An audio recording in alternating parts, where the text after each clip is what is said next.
আসসালামু আলাইকুম।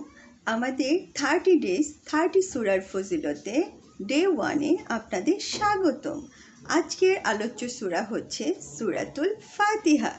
সূরা ফাতিহা পবিত্র কোরআনের প্রথম সূরা। এই সূরাকে কোরআনের হার্ট বলা হয়েছে।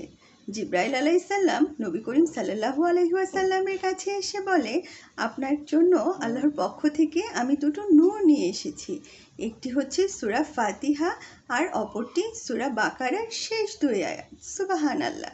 সূরা ফাতিহা 1000 রোগের মহা ঔষধ। এই সূরাকে সূরা শিফাও বলা হয়, অর্থাৎ আরোগ্য লাভের সূরা। যে কোনো রোগবালাই, যে কোনো বালা মুসিবত থেকে সূরা ফাতিহা পাঠের মাধ্যমে মুক্তি মেলে।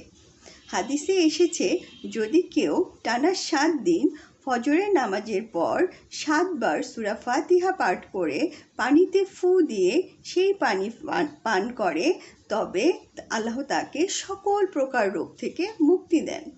সূরা ফাতিহা 100 বার পাঠ করে দোয়া করলে দোয়া কবুল হয়। সুবহানাল্লাহ। আমি শেষে এটাই বলবো, don't just scroll, feel the Quran.